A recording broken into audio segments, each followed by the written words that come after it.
Hello and welcome to our next video in which we will discuss the important questions of the chapter electrochemistry. Okay. So in electrochemistry, we discuss about the conductance of an electrolyte. So what is an conductor? A conductor is any substance which conduct electricity or through which electricity can pass, and a conductor is of two types. One is metallic conductor and another is electrolytic conductor. So we discuss about electrolytic conductor in electrochemistry.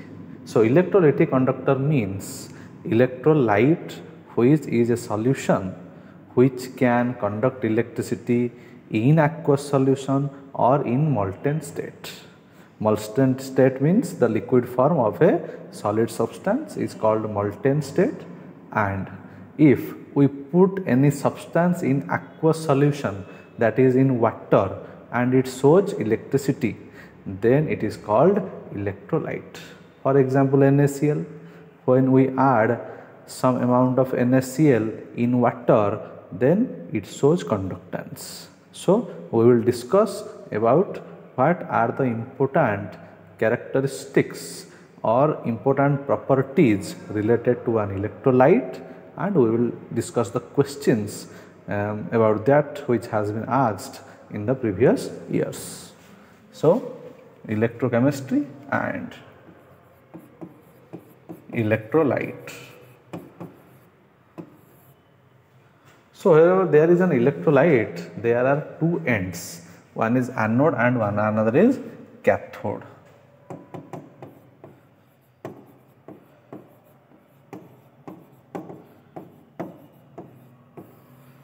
So there is a term called small l, which is called the length between electrodes, and there is a term capital A, which is called area of cross section. So the unit of length is equal to centimeter, which is generally taken, and capital A, area, which is centimeter square, that is generally taken. And here comes a term L by A, which is called cell constant, and the unit of cell constant will be centimeter inverse. Okay. So for an electrolyte, these are the basic terms: small l, that is length between electrodes; capital A, that is equal to area of cross section; and L by A, which is called cell constant, and the unit of cell constant is centimeter inverse. We know R, that is equal to resistance shown by an electrolyte, and the unit is ohm. Okay. So here comes a new term which is called kappa. What is called? It's called kappa. It is called conductivity or specific conductance. So the formula to find out kappa is equal to 1 by R into L by A. You have to remember this formula. Kappa is equal to 1 by R into L by A. Okay. And the unit of kappa, 1 by R, that means 1 by ohm, that is ohm inverse. L by A, centimeter inverse, and it is also called Simon centimeter inverse. S is equal to Simon, that is equal to ohm inverse. So here are the basic terms and basic formulae which is used to solve the basic questions which comes from the first and easiest part of electrochemistry. So small l is equal to length between electrodes, capital A is equal to area of cross section, small l by A is equal to cell constant, that is equal to centimeter inverse, R is equal to resistance, kappa is equal to conductivity or specific conductance, and the formula to find out kappa is kappa is equal to 1 by R into L by A. So let's see how the question has been asked from this part. Okay, so यहाँ पे video pause करके आप लोग note down कर लेना, मैं चलता हूँ क्वेश्चंस पे.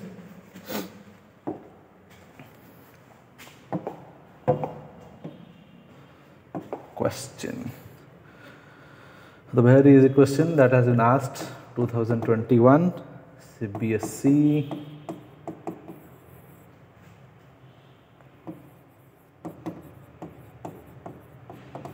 The unit of cell constant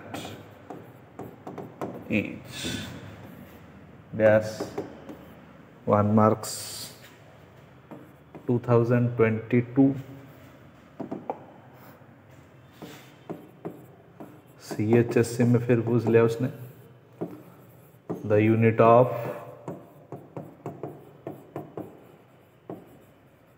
conductivity is,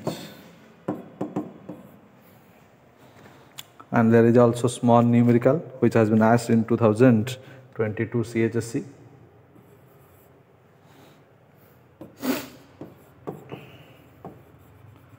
hope आप सब लोग बहुत अच्छे से तैयारी कर रहे होंगे. समय बहुत कम है, इसलिए अभी कहीं भी डीमोटिवेट होने का नहीं, फोकस कहीं और हटने का नहीं, सिर्फ पढ़ाई पे फोकस. 2-3 महीने अच्छा हो जाएगा, उसके बाद जो चाहो कर सकते हो. फ्री फायर उसके बाद खेल सकते हो, इंस्टाग्राम रील्स उसके बाद बना सकते हो. But this is a thing which is coming once in a lifetime. जिंदगी में एक ही बार बोर्ड एग्जाम्स दोगे आप, हमेशा याद रखना. You can not give the board exam once more. आप सोचोगे इस बार फेल हो जाएंगे फिर अगली बार देंगे, कैसा लगेगा आपको? अच्छा नहीं लगेगा. ठीक है. So if anything comes in our life just once in a lifetime opportunity, तो अच्छे से पढ़ते हैं, कुछ अच्छे मार्क्स लेके निकलते हैं. क्या बोलते हो? ठीक है, पढ़ लो, अभी टाइम है, पढ़ लो. So the conductivity of N/10 KCl at 20 degrees Celsius is 0.0212 ohm inverse centimeter inverse, and the resistance is 55 ohm.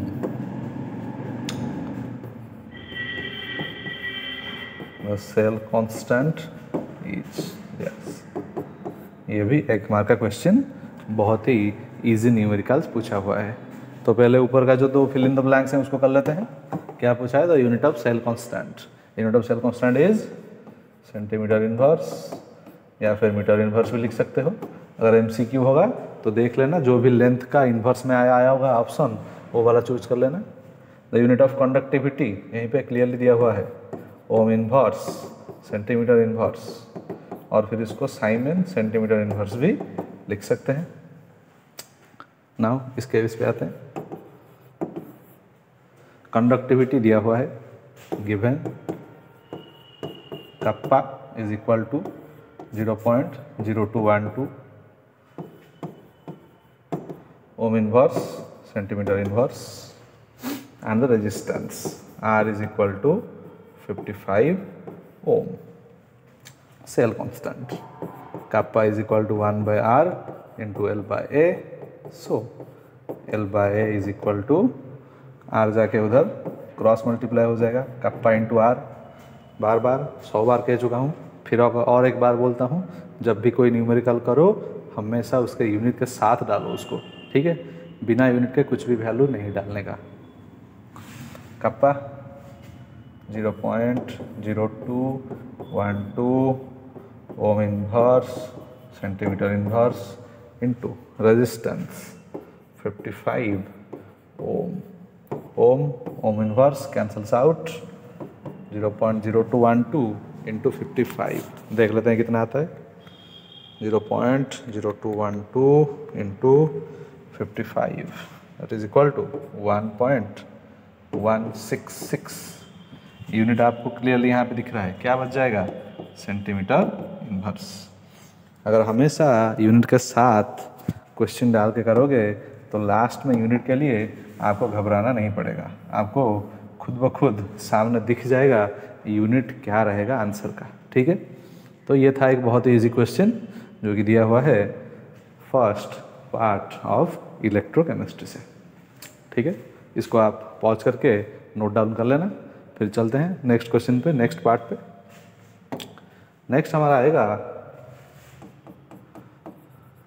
Molar conductance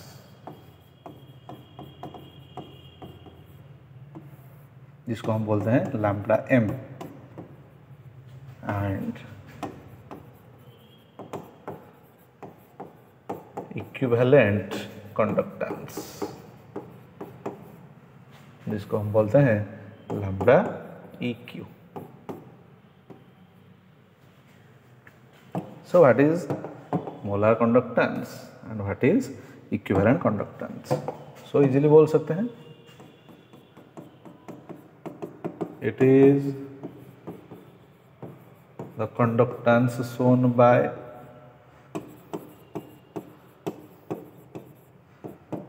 one mole of an electrolyte। किसी भी इलेक्ट्रोलाइट का अगर 1 मोल ले लेंगे तो वो जितना कंडक्टेंस दिखाएगा उसको क्या बोलेंगे? Molar conductance. It is the conductance shown by 1 mole of an electrolyte. Equivalent conductance क्या हो जाएगा? It is the conductance shown by 1 gram equivalent of an electrolyte।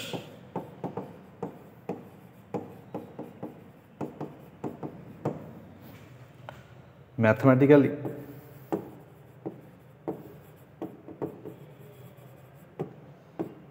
lambda m is equal to kappa by molarity into 1000 unit Simon centimetre square per मोल या फिर mole inverse. यहाँ पे mathematically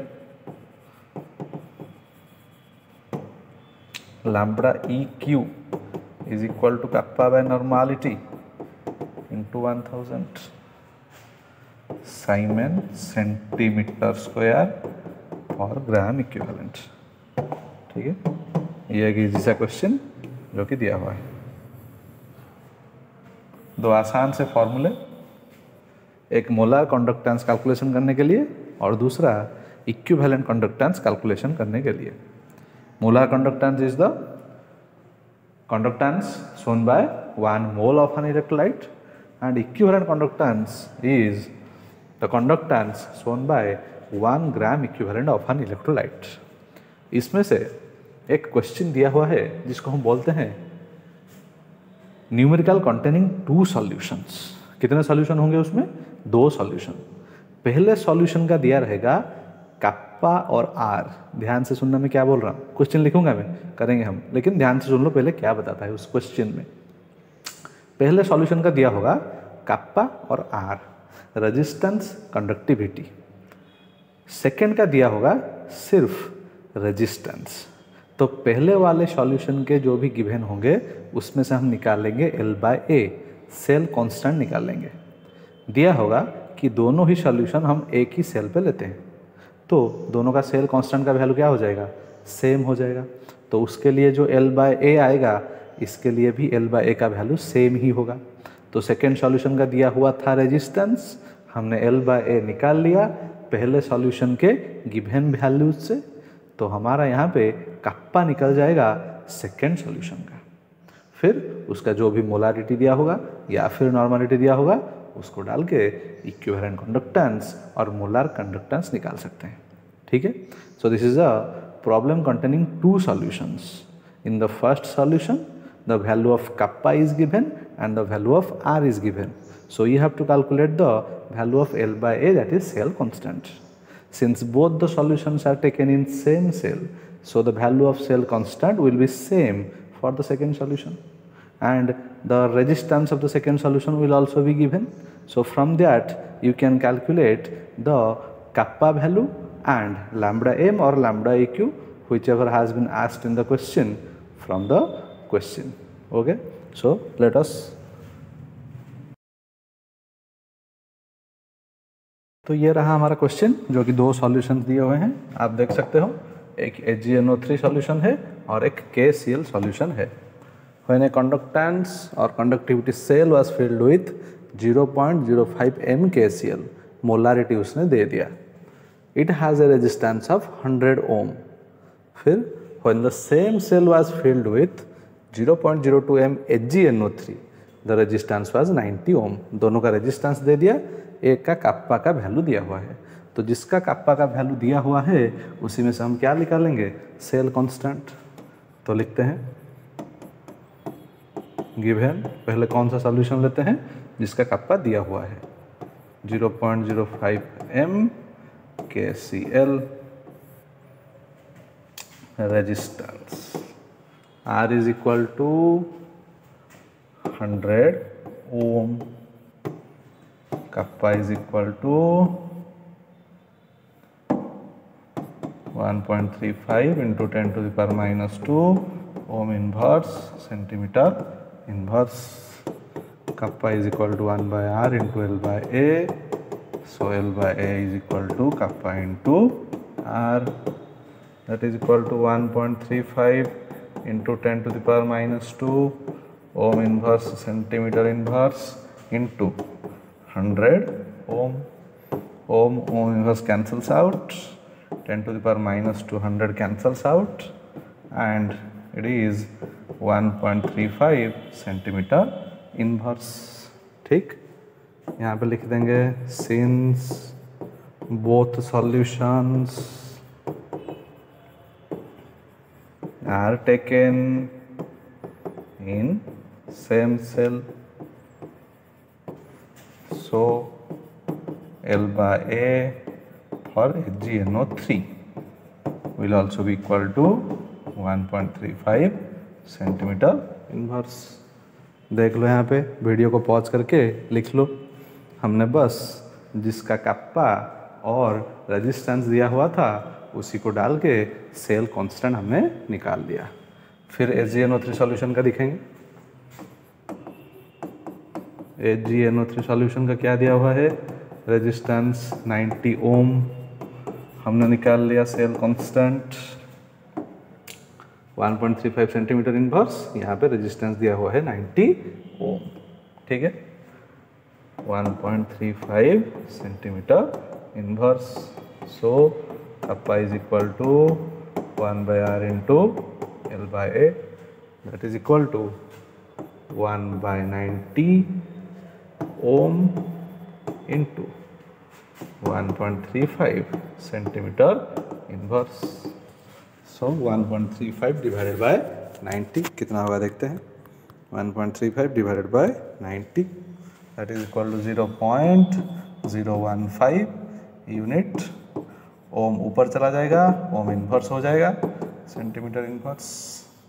this is the value of kappa for HgNO3. फिर उसने क्या दिया हुआ है, क्या पूछा हुआ है, lambda m of HgNO3 that is equal to kappa by molarity into 1000. Molarity कितना दिया हुआ है HgNO3 का देख लो यहाँ पे, 0.02 m HgNO3. तो molarity is equal to 0.02 m.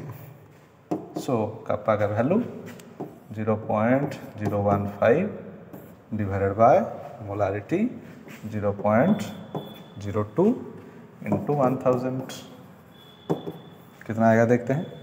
0.015 divided by 0.02 into 1000. So the answer is 750 Simon centimetre square per mole. This will be the answer. उसने क्वेश्चन में पूछा हुआ है calculate conductivity and molar conductance of HgNO3 solution. तो हमने HgNO3 solution का निकाल लिया। ठीक है, देखते हैं अगला क्वेश्चन।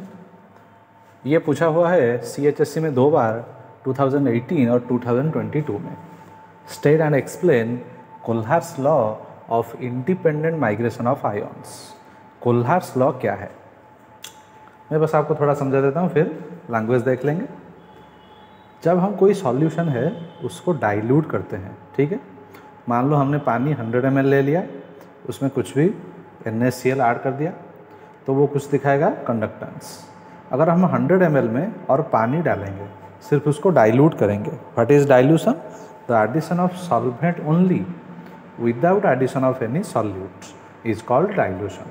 तो सॉल्यूशन को डाइल्यूट करेंगे तो उसका कंडक्टेंस जो है वो बढ़ जाएगा, ठीक है। तो with increase in dilution the conductance increases. So when the dilution will be maximum, the conductance will also be maximum, and when the dilution will be maximum, concentration will be minimum. So that is called zero concentration, or in other words it is also called infinite dilution. So there are two terms, infinite dilution which is same as zero concentration. तो statement में उसने ये लिखा, at infinite dilution or zero concentration the conductance of any electrolyte is maximum, and it is the sum of molar conductance of its individual ions. मतलब if there will be 100 ions in the electrolyte, each and every individual ion will show some amount of conductance. उसने ये लिखा है बस। So at infinite dilution or zero concentration, the conductance of every electrolyte is maximum, and it is the sum of molar conductance of its individual ions. That is, each ion in the electrolyte contributes to the total molar conductance or conductivity of the electrolyte. तो उसको हम दो माध्यम से denote करते हैं। एक है lambda m zero, zero represents zero concentration, और लैम्बडा m इनफाइनाइट उसी को ही बोलते हैं, जो कि है इनफाइनाइट डाइल्यूशन। दोनों चीज़ एक ही है, ठीक है। Lambda m zero, lambda m infinite, both are same. Zero stands for zero concentration, infinite stands for infinite dilution. हमने दो एग्जाम्पल्स ले लिए। मान लो lambda m zero of HCl देखेंगे, तो HCl में दो आयन्स हैं, एक H प्लस और एक Cl माइनस। तो lambda m zero H plus हो जाएगा plus lambda m zero Cl minus. MgCl2 का अगर डिसोसिएशन करेंगे तो एक Mg2 प्लस आएगा और दो Cl माइनस निकलेंगे, इसलिए Mg2 प्लस का मोलर कंडक्टेंस हो गया plus 2 into lambda m zero Cl minus. So इसी तरह से हम लिख सकते हैं कोल्हार्स लॉ के अनुसार, अगर कोई भी इनफाइनाइट डाइल्यूशन में दिया होगा molar conductance, so that will be the sum of molar conductance of its individual ions. यहाँ पे आप वीडियो पॉज करके इसका आंसर लिख लो। इसका रिलेटेड जो भी न्यूमेरिकल्स आए हैं वो फिर देखेंगे। आप लोगों ने नोट डाउन कर लिया होगा। नेक्स्ट स्लाइड पे चलते हैं। सो ये क्वेश्चन दिया हुआ है 2022 CHSC में। The equivalent conductance eight infinite dilution of sodium acetate, sodium chloride and hydrochloric acid are this much. Calculate lambda zero of acetic acid. मतलब आपको तीन कंपाउंड्स के मोलर कंडक्टेंस दिए रहेंगे, आपको एक का निकालना होगा, ठीक है। कैसे निकालेंगे देख लो। आपको पहले देखना है हमको कौन से कंपाउंड का पूछा है। ये पूछा है कि calculate lambda zero of acetic acid, जो हमने यहाँ पे लिखा है। एसिटिक एसिड में कौन से दो आयन्स है उनको देखना है। एसिटिक एसिड में है CH3CO माइनस और H प्लस, ठीक है। जो तीन कंपाउंड्स के वैल्यूज़ दिए हुए हैं, देखना है कि उन तीनों में से ये दो आयन्स किस कंपाउंड्स में है। तो CH3CO माइनस किस में है? सोडियम एसीटेट में है। H प्लस आयन किस में है? हाइड्रोक्लोरिक एसिड में है। तो इन दोनों के वैल्यूज को ऐड करने होते हैं और जो थर्ड कंपाउंड है उसका वैल्यू माइनस करना होता है। क्यों देख लो, क्योंकि CH3COONA जो कि सोडियम एसीटेट हो गया उसको हमने डिसोशिएट करके लिखा, तो यहाँ पे CH3CO माइनस Na+ हो गया। HCl को डिसोशिएट किया तो H+Cl- हो गया। NaCl को डिसोशिएट किया हमने तो Na+Cl- हो गया। तो हमको चाहिए CH3CO- और H+, एक्स्ट्रा क्या आ रहे हैं Na+ और Cl-, इसलिए हमने NaCl की वैल्यू माइनस कर दी so that Na+ cancel out हो जाएगा, Cl- भी क्या हो जाएगा, कैंसिल आउट हो जाएगा। तो जो कंपाउंड हमें पूछा रहेगा उसका वैल्यू कैसे निकालना है, जो कंपाउंड हमें पूछा है उसमें जो 2 आयन्स हैं वो 2 आयन्स गिवन कंपाउंड्स में से किन दोनों में है उनको देखना है, बस उन दोनों के वैल्यूज ऐड कर देने हैं और जो थर्ड कंपाउंड है उसकी वैल्यू माइनस कर देनी है, तो उसके बाद हमारा आंसर ऐसे निकल जाएगा। ठीक है, तो हमने ऐड कर दिया 78 + 384 - 109, so the answer is 353 Simon cm² पर इक्विवेलेंट। होप आप सब क्लियर हो गए इस क्वेश्चन को लेके। नेक्स्ट पे चलते हैं, electrolysis. What is electrolysis?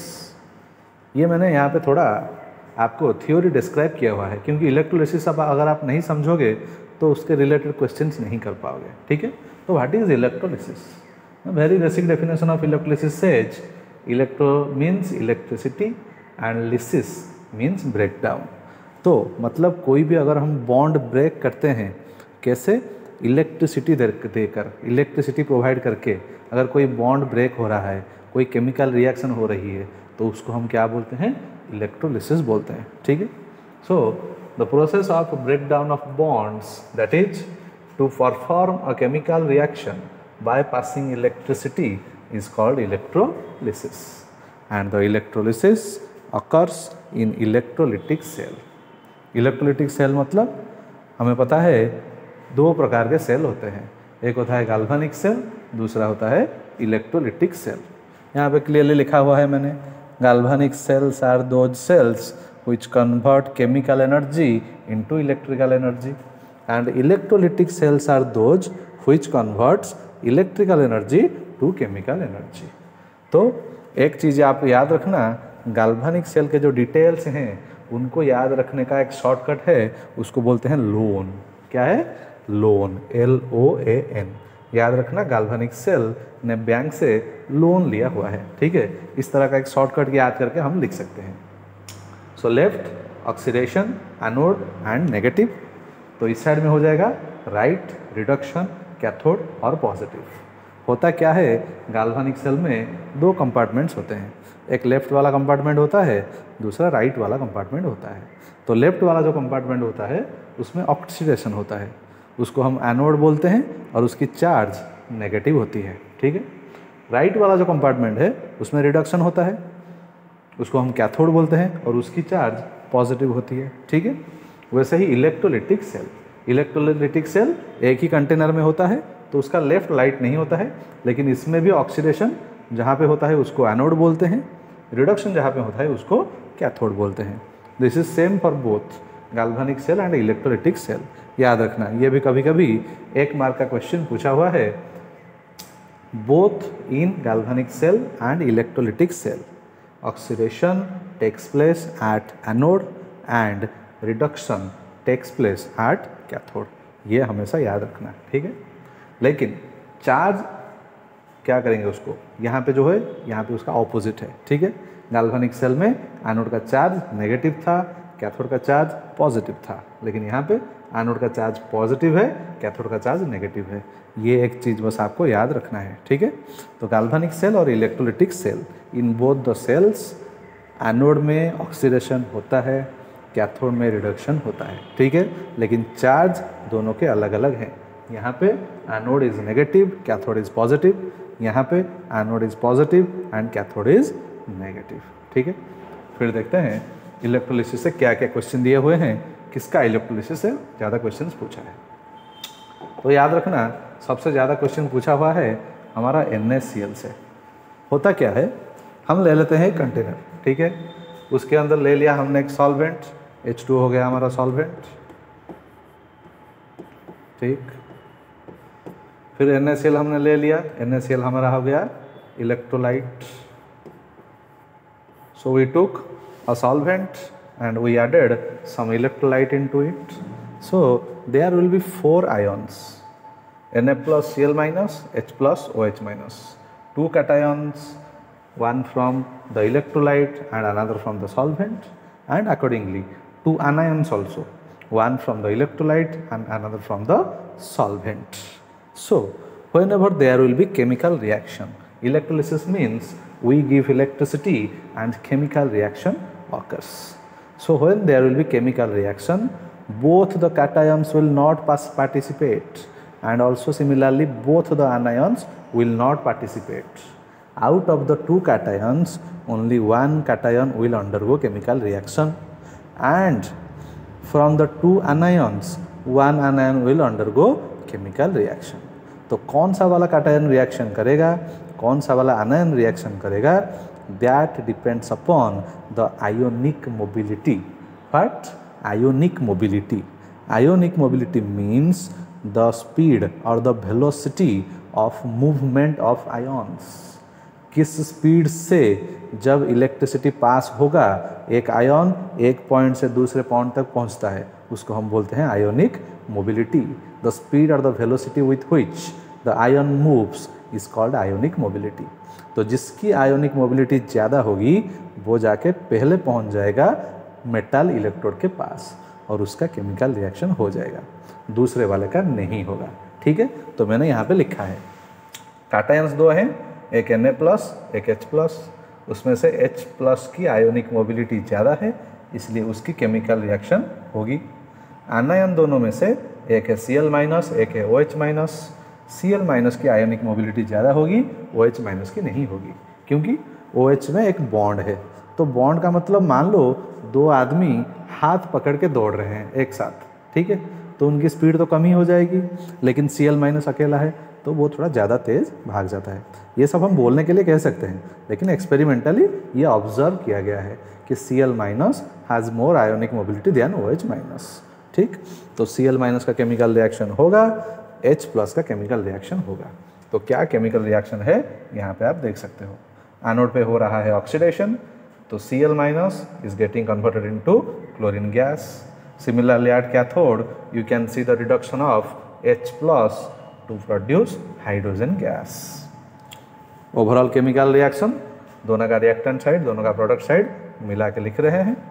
2H plus 2Cl minus plus 2 electrons form H plus plus Cl2 plus 2 electrons.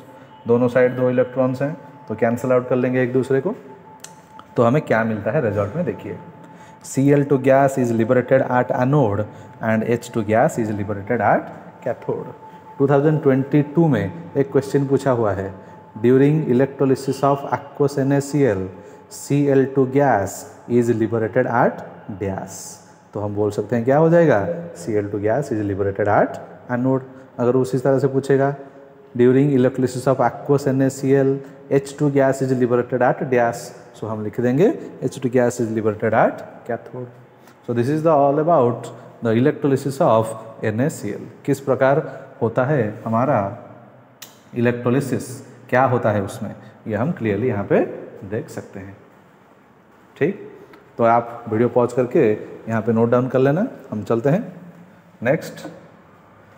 This is the most important part of electrochemistry from which every year, कभी कभी 2-3 साल लगातार, सिर्फ बोल सकते हैं कि 1 या 2 साल ऐसे होंगे जहाँ पे इस टॉपिक से क्वेश्चन नहीं पूछा गया है, बोथ CBSE एंड CHSE में. So this is, I can say that the most important part of electrochemistry, Faraday's laws of electrolysis. So Faraday's laws of electrolysis generally gives us idea about how much current we are passing during the electrolysis and how much amount of substance is getting deposited or liberated during the electrolysis. Okay. So according to that there are 2 laws. So यहाँ पे मैंने first law लिखा हुआ है और उसका problem bye numericals कर दिया है. उसके बाद हम सेकेंड लॉ लिख के उसका देख लेंगे क्या क्या स्टेटमेंट है उसमें है। So this is the first law, and the statement is the amount of substance deposited or liberated during process of electrolysis is directly proportional to the quantity of charge passed through it। मतलब simple है, एक electrolysis हम कर रहे हैं, उसमें जितना ज़्यादा करंट फ्लो करेंगे उतनी ज़्यादा सब्सटेंस हमें डिपॉजिट होने को देखने को मिलेगा। मतलब अगर मान लो आप ज़्यादा करंट पास करोगे तो ज़्यादा ग्राम्स के गैस इवॉल्व होंगे या फिर मेटल होगा तो वो डिपॉजिट होगा। अगर कम करंट पास करेंगे तो कम अमाउंट के सब्सटेंस डिपॉजिट होंगे या लिबरेट होंगे। So this is very simple, the amount of substance deposited और liberated is directly proportional to the quantity of charge pass through it. Mathematical form पे आते हैं, let W is equal to amount of substance deposited और liberated. कितने amount का substance deposit हो रहा है या लिबरेट हो रहा है उसको हमने ले लिया W। Q is equal to quantity of charge passed in coulomb. So according to first law W directly proportional to Q। हमें पता है coulomb is equal to ampere into second. So हम लिख सकते हैं W directly proportional to Q implies W directly proportional to I into t. Q के जगह पे कूलम के जगह पे हमने I इंटू टी का वैल्यू डाल दिया। ठीक है, यहाँ पे वीडियो पॉज करके आप लोग नोट डाउन कर लो। चलते हैं अगले स्लाइड पे। W is equal to ZIT। तो जो प्रोपोर्शनैलिटी का साइन था उसको हमने इक्वल टू में कन्वर्ट करने के लिए एक प्रोपोर्शनैलिटी कांस्टेंट मल्टीप्लाई यहाँ पे कर लिया है जिसको हम बोलते हैं Z, and Z is the electrochemical equivalent. क्या बोलते हैं उसको? Electrochemical equivalent. और उसका वैल्यू हमने यहाँ पे लिखा हुआ है। What is electrochemical equivalent?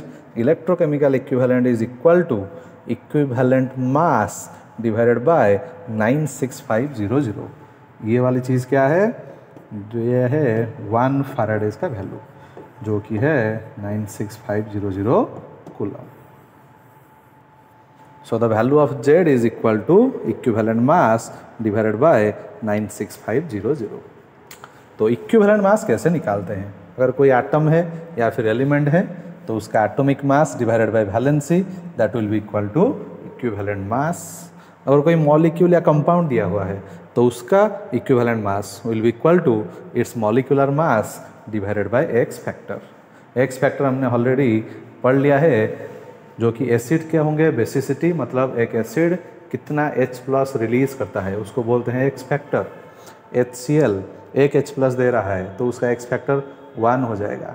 H2SO4 dissociate to give 2H+ ions, so its X factor will be 2।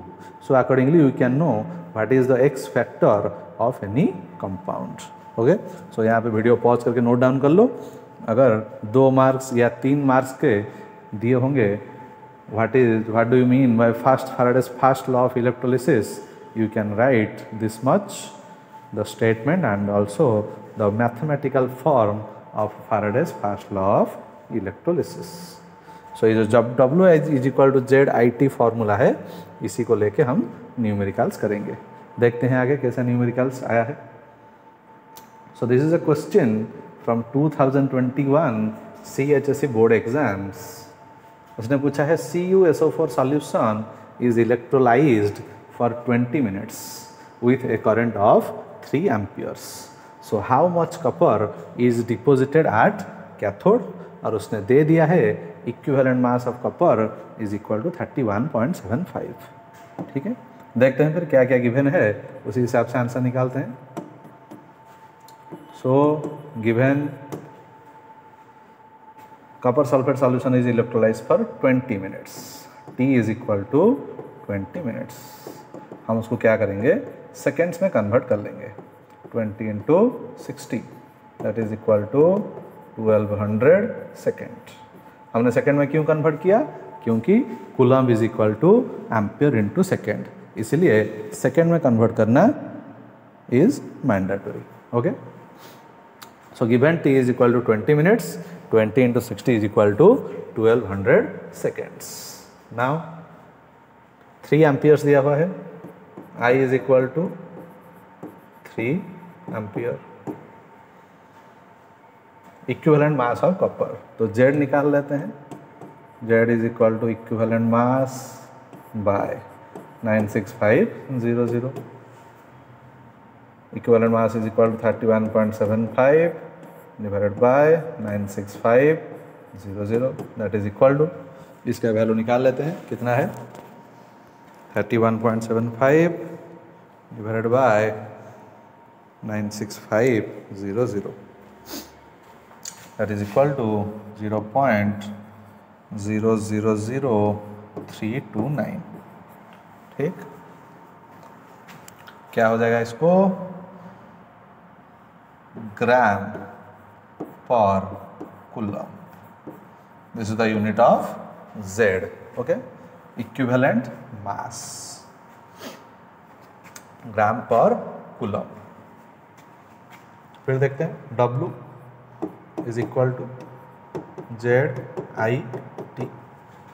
Z is equal to 0.000329 gram coulomb inverse. I हो गया 3 एम्पियर 1200 सेकेंड। तो यहाँ पे हो गया एम्पियर इंटू सेकेंड, जो कि मल्टीप्लाई होकर क्या हो जाएगा, कूलम। यहाँ पे coulomb inverse, coulomb inverse, coulomb cancels out, क्या बच गया, ग्राम। हम निकाल रहे हैं W का वैल्यू, तो ग्राम में ही आएगा।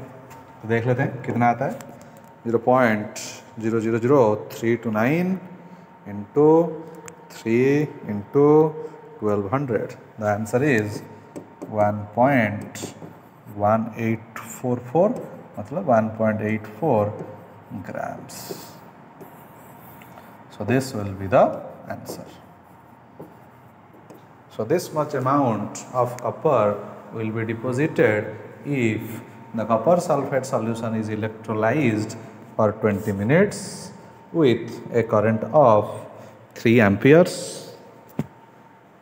गिवन दिया हुआ है T, गिवन दिया हुआ है I, Z की वैल्यू हमने निकाल ली, इक्विवेलेंट मास दिया हुआ है, इक्विवेलेंट मास डिवाइडेड बाय 96500 करके। Z का यूनिट आप याद रख लेना, ठीक है, ये भी 1 मार्क का क्वेश्चन पूछा हुआ है। What is the unit of Z? The unit of Z is gram per coulomb.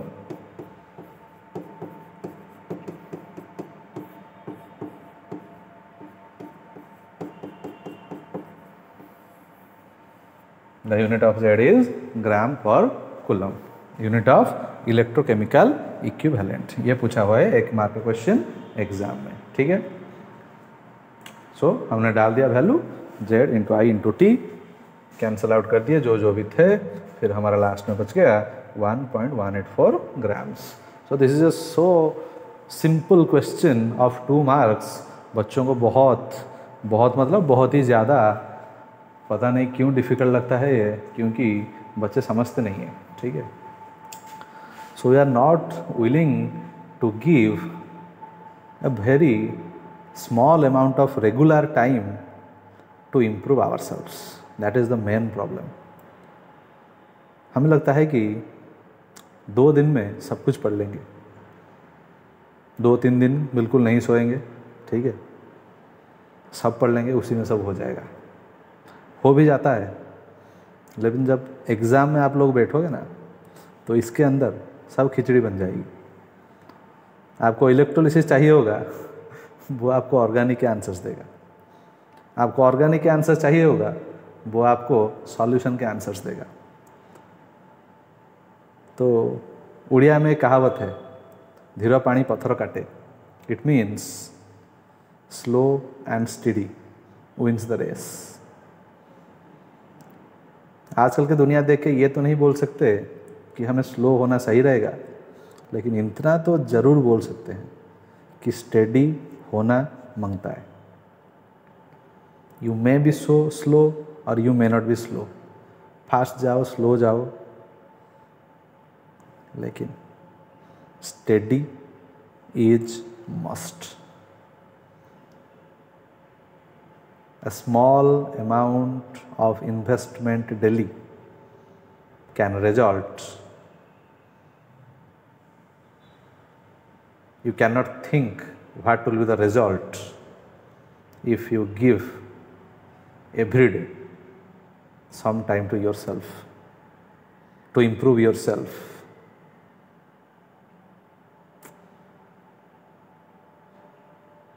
It is must. Steadiness is must. हमेशा याद रखो, ठीक है। जो भी आपके छोटे भाई बहन होंगे ना, उनको बोलो ज़्यादा पढ़ने की ज़रूरत नहीं है, हर दिन पढ़ने की ज़रूरत है। कंसिस्टेंसी इज़ द की, हमेशा याद रखना है। दुनिया में कोई भी चीज़ ले लो, ठीक है, कितने भी अच्छे क्रिकेटर हों, 3 साल क्रिकेट नहीं खेलेंगे तो क्या होगा, एक बार सोचो। कितने भी अच्छे सिंगर हों, 1 साल गाना नहीं गाएंगे, 1 साल के बाद क्या होगा, सोचो। सो consistency is everything. You have to be consistent to become better and better and better. किसी दिन जी नहीं करे 1 घंटा पढ़ लेना, किसी दिन मन अच्छा हो 3-4 घंटे पढ़ लेना, लेकिन आपको पढ़ना है क्योंकि वही आपका काम है, ठीक है। ये हमेशा याद रखना। चलते हैं नेक्स्ट क्वेश्चन पे। ऐसा ही एक दूसरा क्वेश्चन दिया हुआ है Faraday's first law of electrolysis में, देख लेते हैं क्या है। Same question exactly. When a current of 0.5 ampere is passed through copper sulfate solution for 30 minutes, this much amount of copper is deposited. Calculate atomic mass of copper. तो पहले तो इसमें से Z निकल जाएगा, Z में से इक्विवेलेंट मास निकल आएगा और इक्विवेलेंट मास से हमको क्या मिल जाएगा, एटॉमिक मास ऑफ कॉपर, ठीक है। देख लेते हैं क्या क्या गिवन है, क्या क्या हमको निकालना है।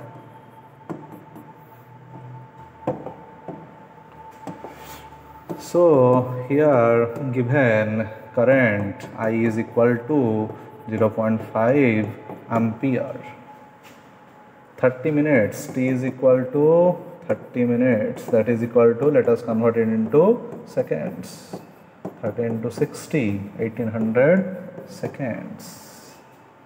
W दिया हुआ है, कितना ग्राम का डिपॉजिट हो रहा है, 0.2964 grams।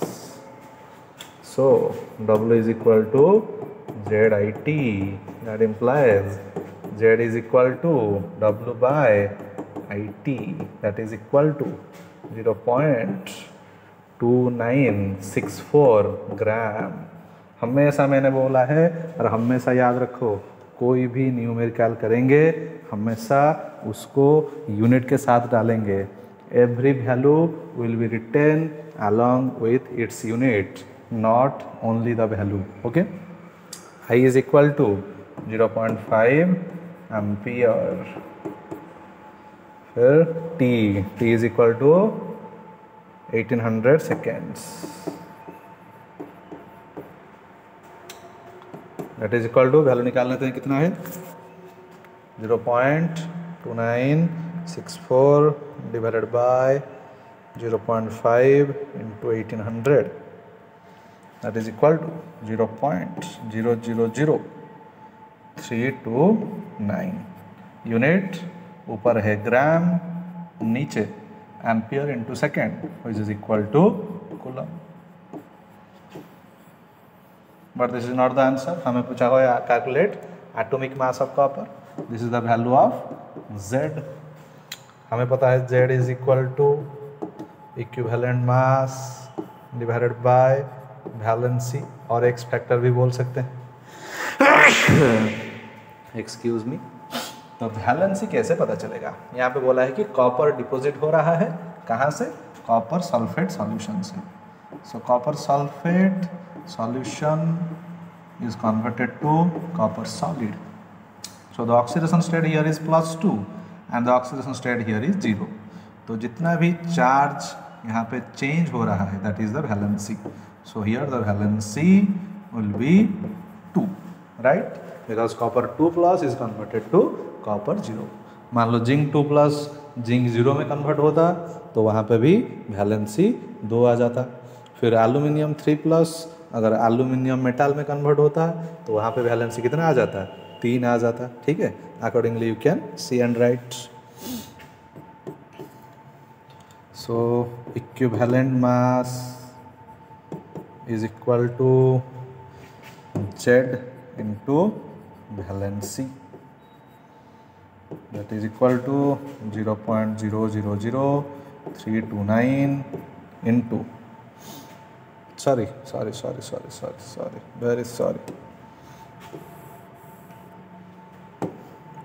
Z is equal to equivalent mass by 96500. Okay, so equivalent mass is equal to Z into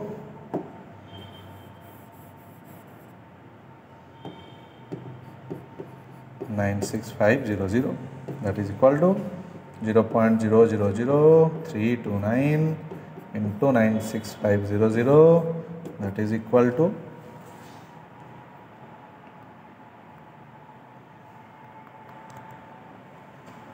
31.78.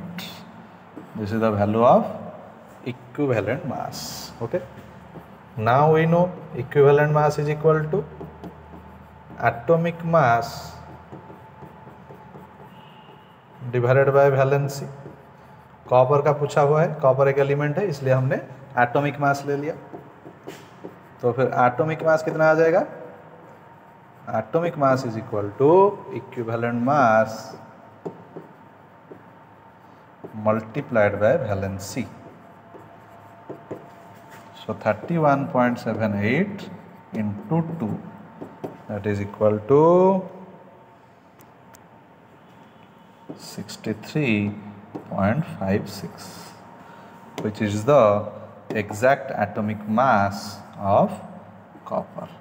So this is the answer, 63.56.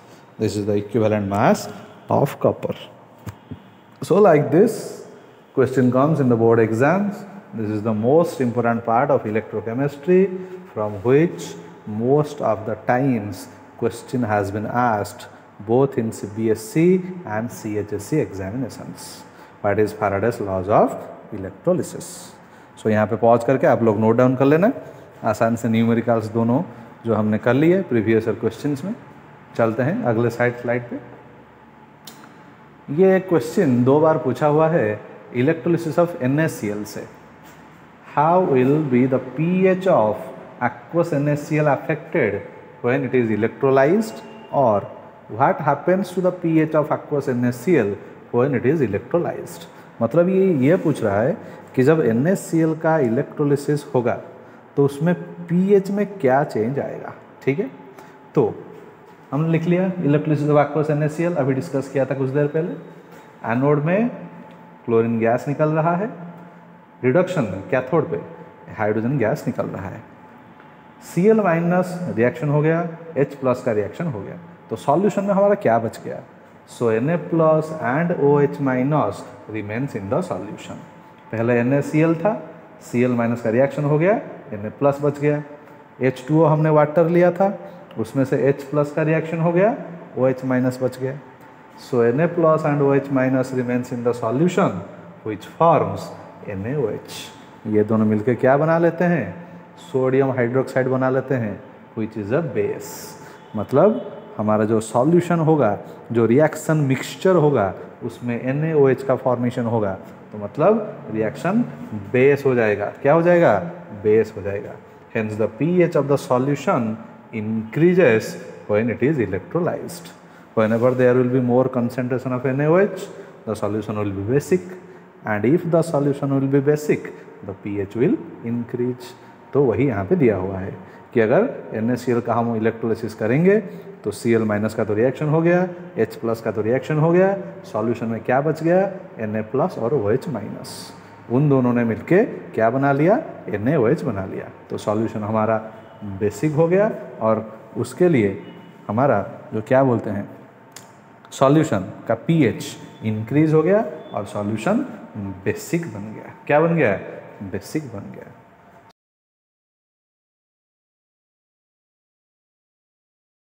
So next question, hydrogen oxygen fuel cell CHSE और CBSE दोनों में ही पूछा हुआ है, और ज़्यादातर 2019 के बाद 2-3 बार रिपीट हो गया है ये question. So it has become one kind of important, और मुझे लगता है इस साल भी पूछेगा। ठीक है, तो देख लेते हैं क्या है। Write a note on hydrogen oxygen fuel cell. What is fuel cell? Fuel cell का मतलब ये है कि fuel cell is a galvanic cell, जैसे केमिकल एनर्जी को इलेक्ट्रिकल एनर्जी में कन्वर्ट करते हैं, उसका भी काम यही है।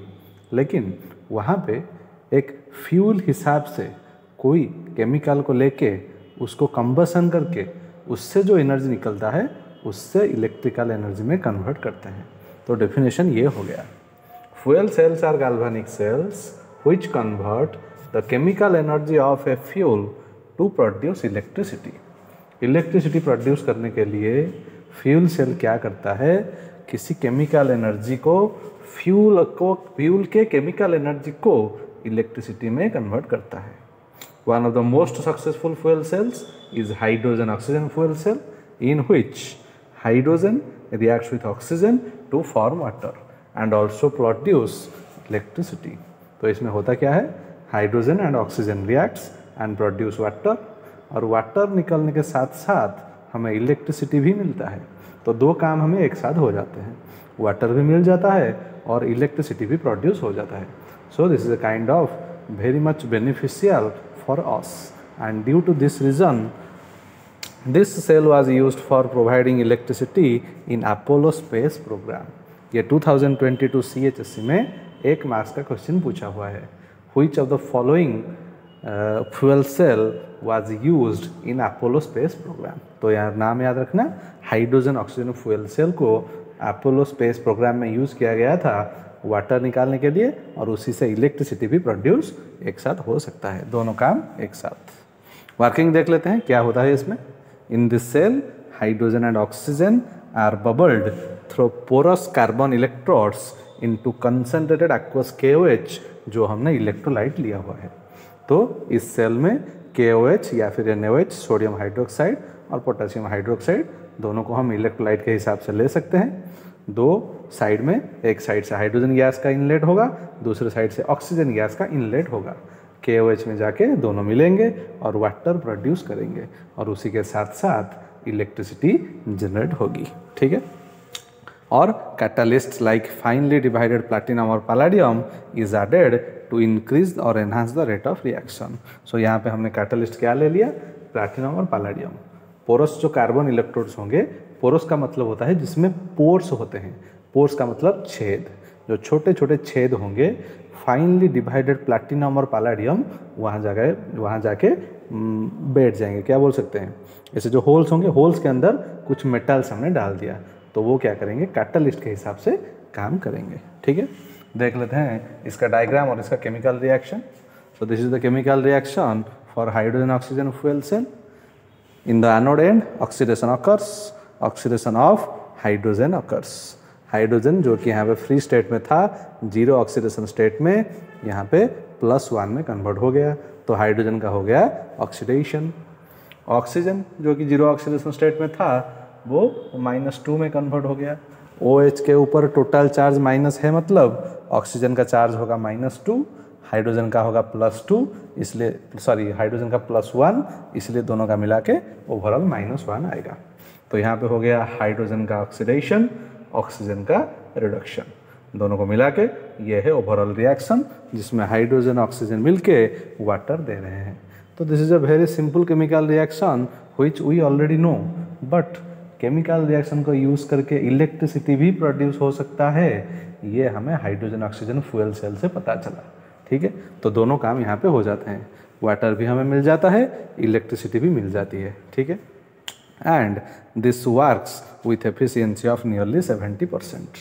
और कोई अगर जनरल गैल्वेनिक सेल लोगे तो उसका एफिशिएंसी 30 से 40% होता है सिर्फ, लेकिन इसकी एफिशिएंसी देखो 70%, nearly double to that of normal cell.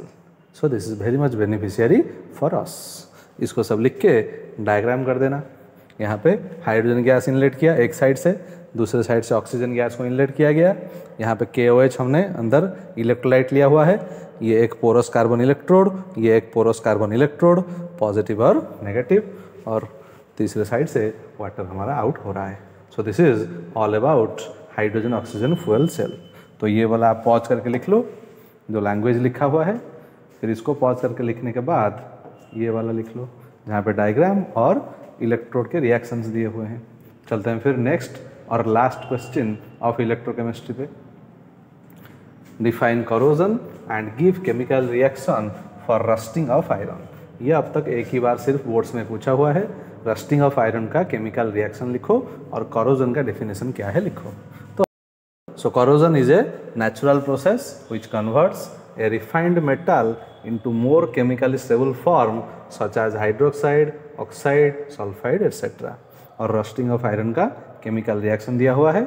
Iron ले लिया हमने, ऑक्सीजन ले लिया, वाटर जो कि मॉइस्चर है एटमॉस्फेयर में, एटमॉस्फेयर ऑक्सीजन के साथ रिएक्ट करके Fe2O3 फेरिक ऑक्साइड फॉर्मेशन कर रहा है, जिसको हम क्या बोलते हैं, रस्टेड आयरन भी बोलते हैं। किसी किसी जगह पे ये वाला फेरिक हाइड्रोक्साइड भी दिया हुआ है, वो भी सही है, ये भी सही है। अगर फेरिक ऑक्साइड वाटर के साथ मिलकर रहेगा तो फाइनली फेरिक हाइड्रोक्साइड ही फॉर्मेशन करेगा, जिसको हम रस्टेड आयरन बोलते हैं। सो this is all about the chapter electrochemistry and आपको बताना चाहूँगा this chapter has the highest weightage in our both the board exams in both CHSC and CBSC. 9 marks will be asked from this chapter out of 70 marks. बाकी सबके 7 marks हैं, 6 marks हैं, लेकिन this chapter 9 marks will be asked from this chapter. So अच्छे से इसको पढ़ाई करना। जो जो डाउट्स होंगे मुझे आप कमेंट्स में मेंशन कर सकते हो। अगर आपको लगता है कि और कोई इंपॉर्टेंट क्वेश्चन छूट गया है तो आप कमेंट्स में बोल देना, मैं उसको अपलोड कर दूंगा, ठीक है। सो इलेक्ट्रोकेमिस्ट्री के लिए इतना ही, इस वीडियो के लिए इतना ही। मिलते हैं जल्दी ही अगले वीडियो में केमिकल काइनेटिक्स के साथ। समय बहुत कम है, चैप्टर्स बहुत रिवीजन करने हैं, इसलिए खूब समय पढ़ो, खूब समय फुल कंसंट्रेशन के साथ पढ़ो। अभी के लिए mobile, free fire, Instagram reels सब कुछ छोड़ दो। 2 महीने के लिए भूल जाओ कि स्टडीज़ के अलावा दुनिया में और कुछ भी है। बस पढ़ना है, पढ़ना है, पढ़ना है। ज़िंदगी में एक ही बार बोर्ड एग्ज़ाम आएगा, उसको बहुत अच्छे से निकालना है, ठीक है। तो इस वीडियो के लिए इतना ही। Thank you, all the best for your exam.